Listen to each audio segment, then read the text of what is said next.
Hello my dear friends, this is Anamika Sharma. Welcome back to my channel. Previous video में हमने नैनीताल जनपद को विस्तार से जाना था, फिर भी इससे रिलेटेड कुछ फैक्ट्स और छूट गए थे जो कि आज के इस वीडियो के सेशन में हम लोग कंप्लीट करेंगे। So my dear friends, complete जानकारी के लिए ये वीडियो एंड तक जरूर सुने और फर्स्ट वीडियो को अगर आप लोगों ने नहीं सुना है तो उसे भी सुन ले ताकि आपको पूर्ण जानकारी प्राप्त हो सके। तो पर्यटक स्थलों की बात कर रहे थे हम। प्रीवियस वीडियो में हमने रामगढ़ को जाना था, अब जानेंगे पर्यटक स्थल रामनगर के बारे में। रामनगर को 1850 में कमिश्नर रैमजे ने बसाया था और रामनगर के गर्जिया नामक स्थान पर गर्जिया माता का मंदिर है। गर्जिया में महर्षि वाल्मीकि आश्रम के अभी वर्तमान में भी कुछ भग्नावशेष शेष रह गए हैं और डिकोली कत्यूरियों की राजधानी थी जो कि गर्जिया के पास में ही स्थित है। और उत्तराखंड विद्यालय शिक्षा परिषद 2008 में रामनगर में स्थापित किया गया था और जुड़वा घाटी रामनगर में स्थित है। अगर जुड़वा घाटी के बारे में क्वेश्चन आता है तो आप लोगों को ध्यान में रखना है कि ये रामनगर में स्थित है। नेक्स्ट जानते हैं हल्द्वानी शहर के बारे में।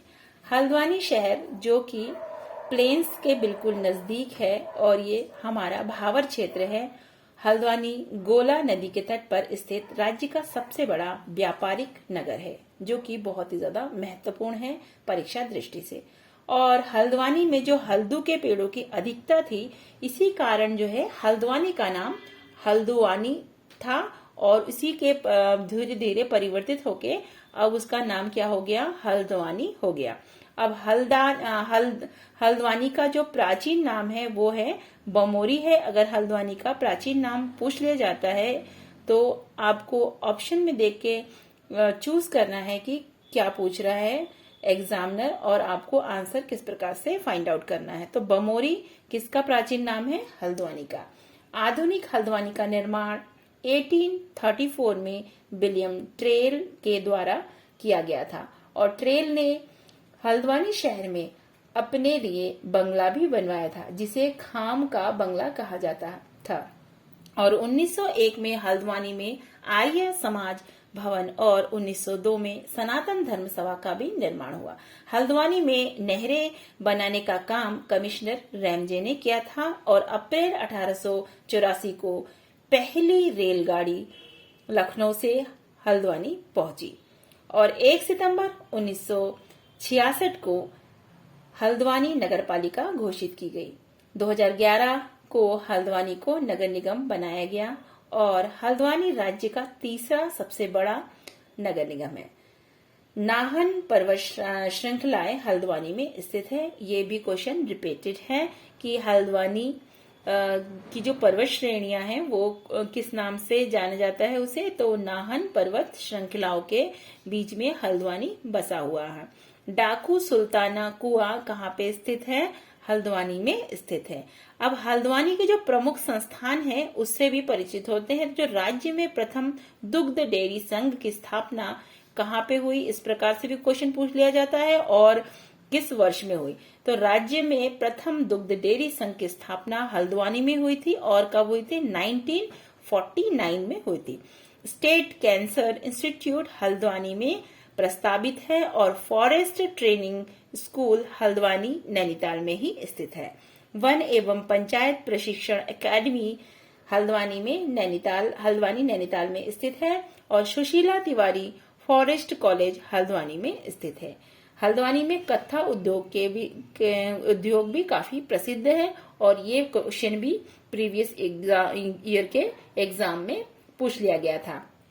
तो सो माय डियर फ्रेंड्स, मैं आप लोगों को ये कहूंगी कि आप लोग इन फैक्ट्स को अगर हो सके तो नोट डाउन जरूर कर ले ताकि परीक्षाओं के आसपास आप इसको अच्छे से रिवीजन कर सके और आपको इससे बहुत ही ज्यादा हेल्प मिलेगी। तो गोला पार्क 2016 में बना और राज्य का दूसरा व देश का पहला कार्बन न्यूट्रल जू बनाया जा रहा है, ये प्रस्तावित है। और इंदिरा गांधी अंतर्राष्ट्रीय क्रीड़ा कॉम्प्लेक्स व स्टेडियम हल्द्वानी में स्थित है जो कि बहुत ही महत्वपूर्ण है।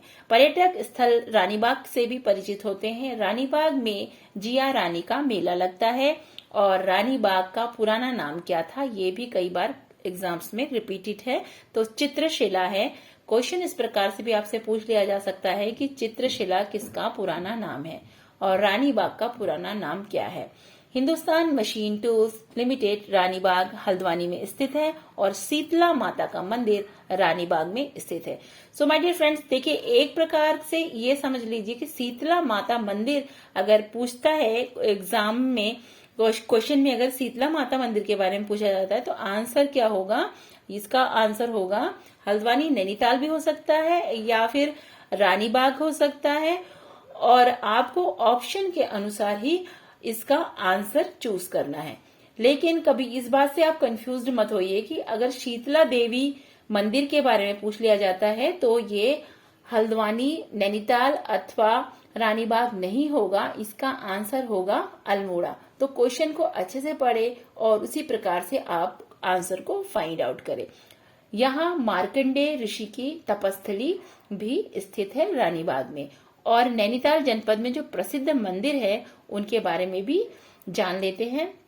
नैनीताल में जो प्राचीन नैना देवी मंदिर का निर्माण किसने करवाया था, मोतीलाल शाह द्वारा करवाया गया था। और कैची धाम नैनीताल में बाबा नीम करोली का आश्रम है। कई जगह नीम करोली लिखा मिलेगा आपको और कई जगह नीम करोरी भी लिखा मिल सकता है, तो आप बिल्कुल भी कंफ्यूज ना हो।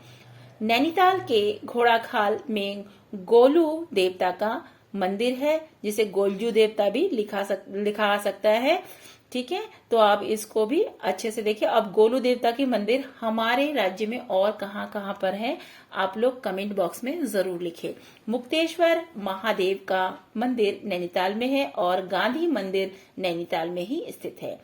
लोखा लुखाम देवता मंदिर नैनीताल में स्थित है और हैड़ा खान बाबा का मंदिर गोला नदी के तट पर स्थित है।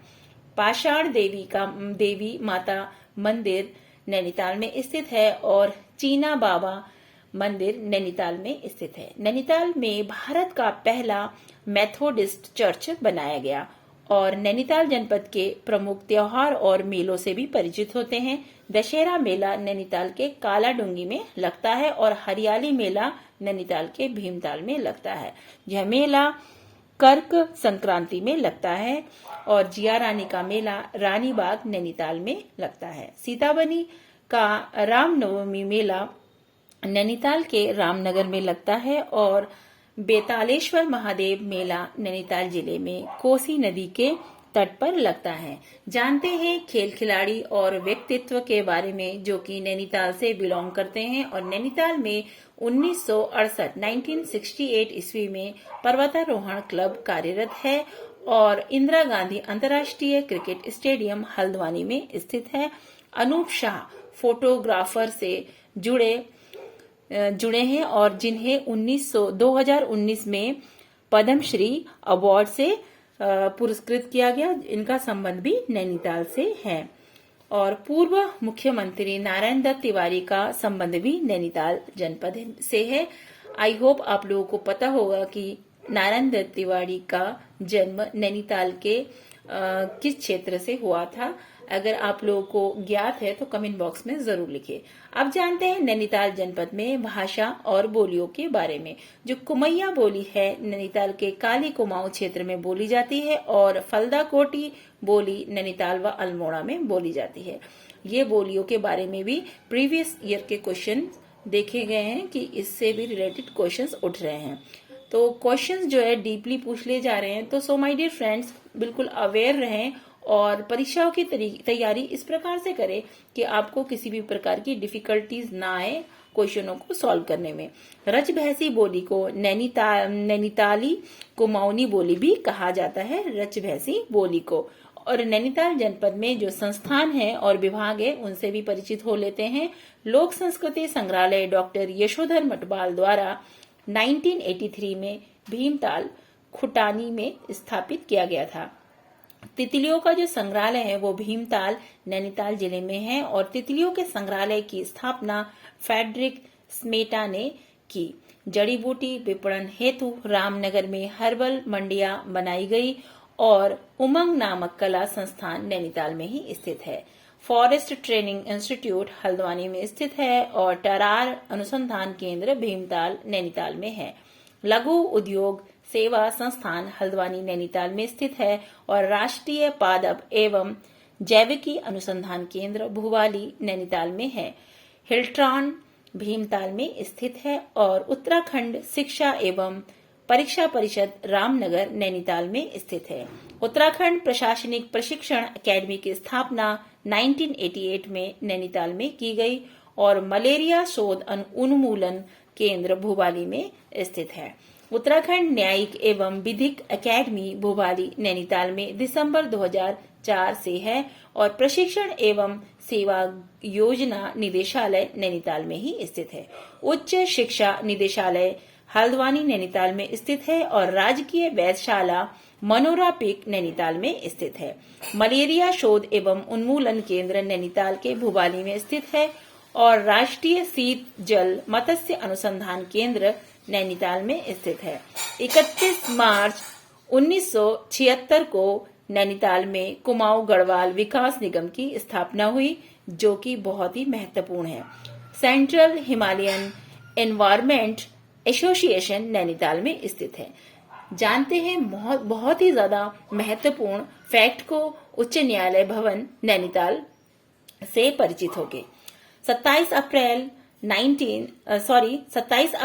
1897 ईस्वी में नैनीताल राजभवन का हाई कोर्ट भवन की नींव पड़ी और 1900 ईस्वी में राजभवन बनकर पूर्ण तैयार हुआ। उच्च न्यायालय भवन का निर्माण सर सेंटोनी मैकडोनाल्ड ने किया था, जो कि गॉथिक शैली में बना है। ये बहुत ही ज्यादा महत्वपूर्ण है। आजकल एग्जाम्स में किस प्रकार के भवन कौन सी शैली में बने हैं, कौन सा मंदिर कौन सी शैली में बना है, इस प्रकार के प्रश्न प्रायः आ रहे हैं। तो माय डियर फ्रेंड्स, बिल्कुल अवेयर होके आप इसको सुने और इम्पोर्टेंट फैक्ट्स को जरूर नोट डाउन कर लें। राजभवन को गवर्नर हाउस की भी कहा जाता है और राजभवन के डिजाइन का श्रेय स्टीवंस व आरेटर को जाता है। राजभवन में 113 कमरे हैं और राजभवन के आसपास शानदार गोल्फ कोर्स 1926 ईस्वी में बना, जिसकी शुरुआत गवर्नर मैलकम ने की थी। राजभवन नैनीताल का आर्किटेक्ट वर्किंघम पैलेस के तर्ज पर बना है और राजभवन में रहने वाले प्रथम ब्रिटिश गवर्नर एंटोनी मैकडोनाल्ड तथा राजभवन में रहने वाली प्रथम भारतीय गवर्नर सरोजनी नायडू थी, जो कि परीक्षा दृष्टि से बहुत ही ज्यादा महत्वपूर्ण है। माय डियर फ्रेंड्स, आर्यभट्ट प्रेक्षण विभाग विज्ञान शोध संस्थान के बारे में भी परिचित हो लेते हैं। आर्यभट्ट प्रेक्षण विज्ञान शोध संस्थान तारा एवं भौतिकी शोध संस्थान है और एरिज का गठन 1954 ईस्वी में राजकीय वेधशाला के रूप में वाराणसी में सर्वप्रथम हुआ था और एरिज को 1955 में नैनीताल के शेर का डांडा में स्थानांतरित किया गया। उसके बाद एरिज को 1961 ईस्वी में नैनीताल के मनोरा पहाड़ी में लाया गया। एरिज को 2004 में स्वायत्त संस्थान बना दिया गया और 2016 में नैनीताल के देवस्थल में एशिया की सबसे बड़ी ऑप्टिकल दूरबीन को चालू किया गया। यह टेलीस्कोप भारत व बेल्जियम का सामूहिक प्रयास है। माय डियर फ्रेंड्स, आप लोग यहाँ पे घूमने भी आ सकते हैं। भारतीय पशु चिकित्सा शोध संस्थान की स्थापना 1893 में मुक्तेश्वर में की गई और इसका निर्माण का श्रेय जाता है एल्फ्रेड लिंगार्ड को और इसका सर्वप्रथम नाम इंपीरियल बैक्टीरियोलॉजिकल लेबोरेटरी था और 1925 ईस्वी में इसका नाम बदलकर imperial institute of veterinary research रखा गया है। अल्फ्रेड लिंगार्ड ने यहाँ घोड़े व गौ पशुओं में होने वाला सर्रा रोग पर शोध किया था और 1924 ईस्वी में एडवर्ड ने रिडरस्पेस्ट नामक रोग के टीके की खोज की थी।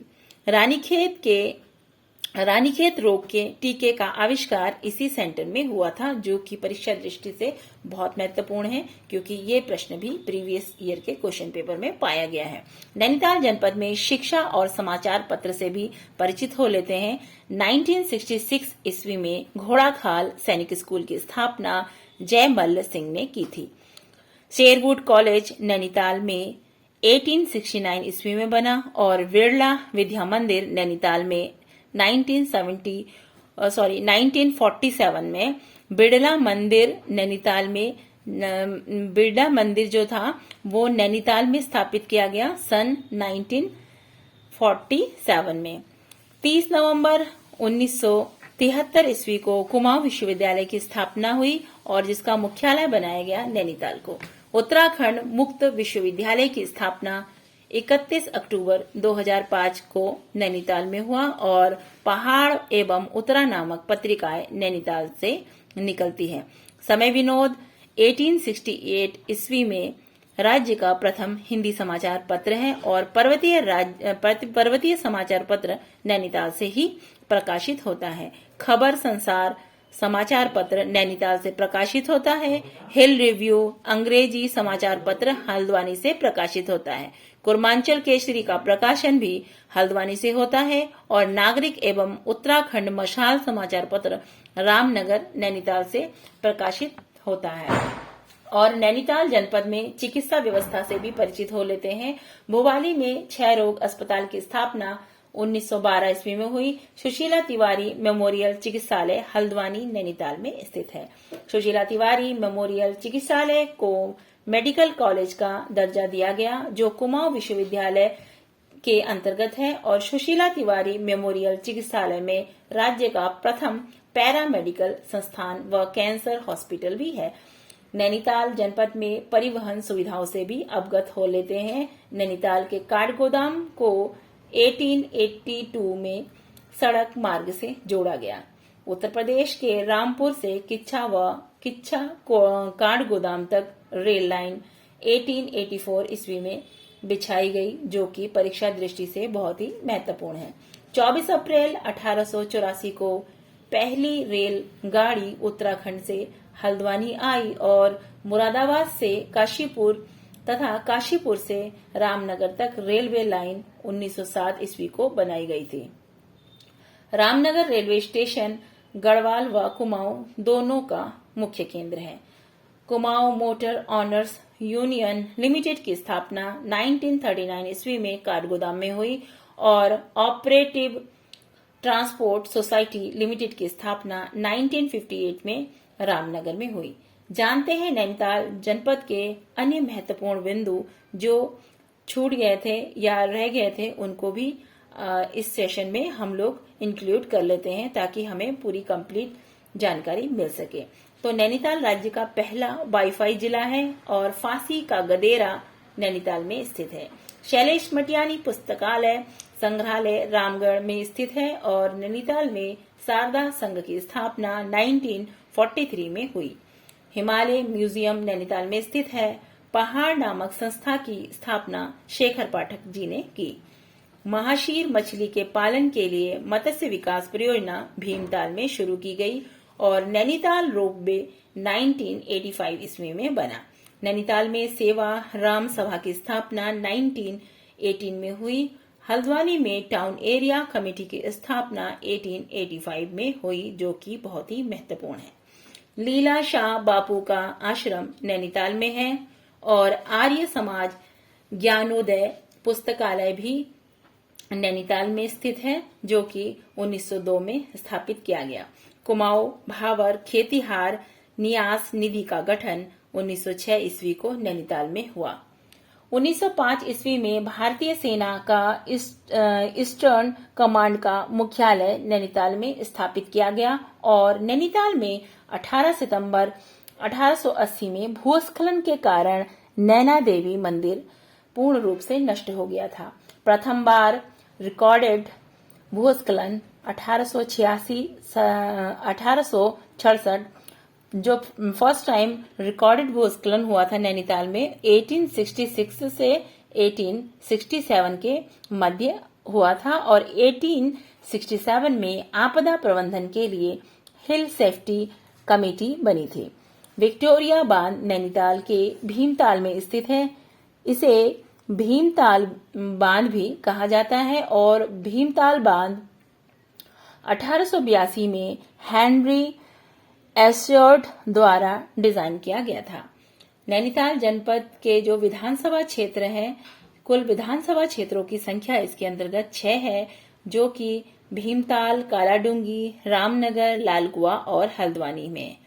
नैनीताल जो विधानसभा क्षेत्र है, इसके अंतर्गत अनुसूचित जाति के लिए ये सीट आरक्षित है और तहसीलों की संख्या की बात करें नैनीताल जनपद में है तो वो उनकी संख्या 9 है, जो इस प्रकार से है जैसे बेताल घाट, ओखला कांडा, कुशिया कुट्योली, धारी, लालकुआ, रामनगर, हल्द्वानी, नैनीताल और कालाडूंगी।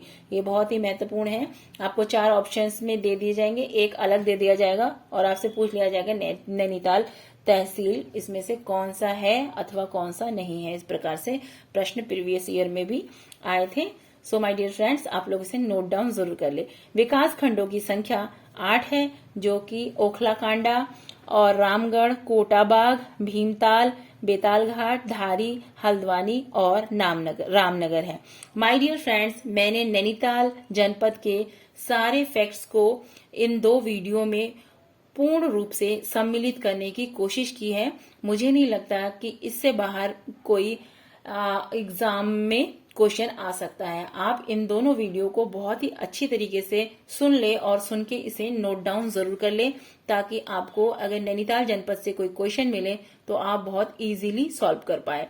माय डियर फ्रेंड्स, इस प्रकार की वीडियो की नोटिफिकेशन पाने के लिए आप लोग चैनल को सब्सक्राइब कर ले और साथ ही साथ बेल आइकन को भी प्रेस कर ले, ताकि आने वाली सभी वीडियोस की नोटिफिकेशन सबसे पहले आप तक पहुंचे। मिलते हैं किसी न्यू टॉपिक के साथ। पढ़ते रहिए और आगे बढ़ते रहिए। Thanks for listening.